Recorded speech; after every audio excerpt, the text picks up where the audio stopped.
What's up guys, Houndish here, and today we're jumping in with a breakdown of some cool new weapon stuff in Season of Plunder. Initially in the video today we'll touch on a hidden weapon for the season's upcoming event, which is pretty cool. We'll give a spoiler warning before we do that, and then I wanted to highlight some new crafting quests which we can use to unlock some additional crafting weapons at the Enclave. That's a pretty nice surprise, plus we'll touch on crafting for Dare's weapons, and a couple of changes that simplify the crafting grind a little bit, and additionally we'll cover King's Fall and Star Chart weapon tips as well. So as always guys, I hope you enjoy the video and find it useful, but without further delay, let's jump into it. The first thing I wanted to talk about right here is a hidden weapon this season, so we can't view it in the collections in game, but it is very visible in the API, so you can spot it on like GG and similar sites. As always, a spoiler alert is necessary here, but the weapon is going to be associated with the upcoming event for the season, and that'll be Festival of the Lost in October. We can see the item has a placeholder icon, and it's unnamed, but when you view it in 3D on Light GG, we can see a sniper rifle right here, which looks pretty cool, and now we assume it to be for Festival of the Lost because it does have the festival icon on the thumbnail, but I didn't think it necessarily looked like a festival weapon based on the design until I thought back to the Team Mech armor, which the community voted as the armor set for Festival this year, and essentially the weapon has the same design aesthetic as that armor set as far as I can tell. So we're kind of getting a Team Mech sniper there. This is an aggressive frame, high damage and high recoil sniper, currently listed with an origin trait called Search Party, where the weapon is granted faster aim down sight speed and movement speed while aiming down sights when no allies are near, and presumably that's related to the festival mode.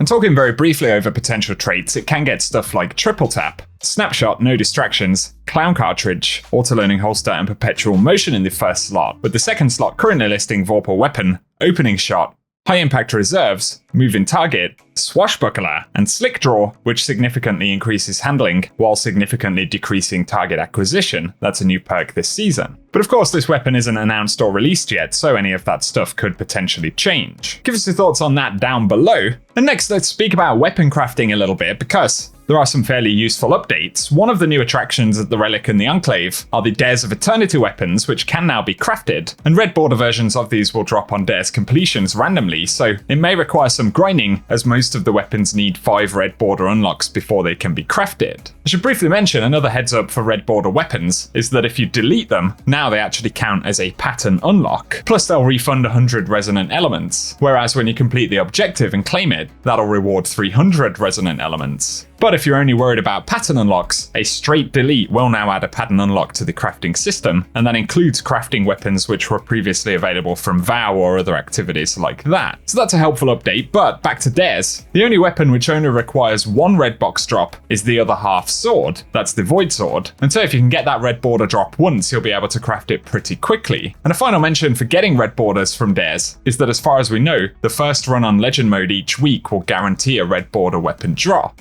However, it is the first run on the account, not each character, so we'll get 1 guaranteed per week on that first run. And then of course on the new Dares weapon drops, they'll get the new origin trait. Unfortunately, that doesn't unlock on existing drops that we had before Season 18, but the origin trait's called Hot Swap, and switching to this weapon while you are damaged strongly increases its handling for a short duration, and swords will gain increased charge speed, guard resistance, and guard endurance instead. So a pretty good one to pair with the other half right there. Otherwise, roles for the Dares weapons are nearly the same. I believe all of the perks that we could unlock before are still present, but a couple have been added to each weapon. So for the other half itself, Flash Count has been added in the first trait slot, and Repulsor Brace has been added in the second trait slot. For Half-Truths, Unrelenting's been added in the first slot, with Chain Reaction added in the second trait slot. Then there is Retraced Path, which now can also get Adaptive Munitions or Well-Rounded in the first trait column, with Incandescent or Focused Fury in the second trait column. Plus the BXR 55 Battler can now roll Heating Up, as well as Pugilist in the first trait slot, and Final Blows with the weapon will generate melee energy, and dealing melee damage briefly improves the weapon's handling. Then the second trait slot can get Gunshot Straight, where aiming down sights increases body shot damage and decreases target acquisition, or it can also get Incandescent.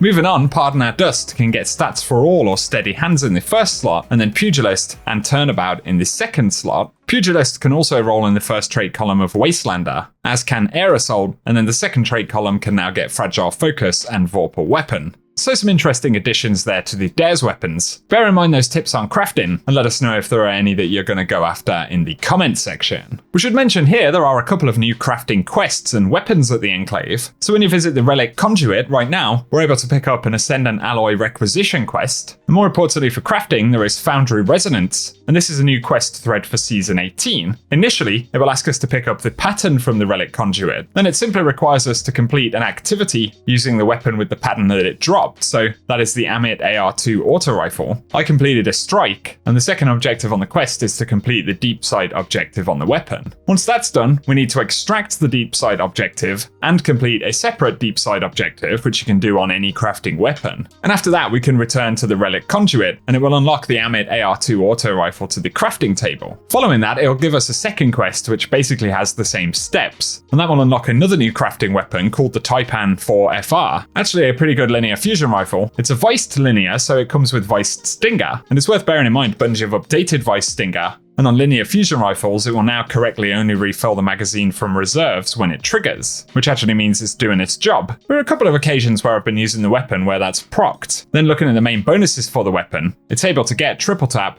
and clown cartridge in the first slot, but then can also roll frenzy, firing line, box breathe in, opening shot, and more, so it has a lot of the really good linear fusion rifle bonuses. And paired with Vice Stinger, it could be a pretty good one. Not one I've spent a ton of time with, but certainly worth looking into. And so those are a couple of new weapons we're able to craft at the table. It simply requires the completion of those two quests. Of course, otherwise being added to the crafting table this season, we've got the red border weapons from Season of Plunder, the stuff that comes from the star chart. And as we've seen in other seasons recently, there are upgrades on the vendor that will increase the amount of red border drops or give guaranteed drops at certain points, whether it's the first drop of the week and things like that. So we can access those red borders a bit easier by investing into that. And otherwise, crafting for season weapons is fairly self-explanatory. After the weekend, when King's Fall returns, we're going to see those weapons added to the crafting table as well. And based on the pattern triumphs that are currently hidden in the collections, we're going to see a hand cannon, that'll be Zali's Bane, and then the Pulse and Scout Rifle, which I believe was Doom of Chelchis, and the Smite of Moraine, plus the Fusion, Sniper, and Machine Gun from King's Fall. So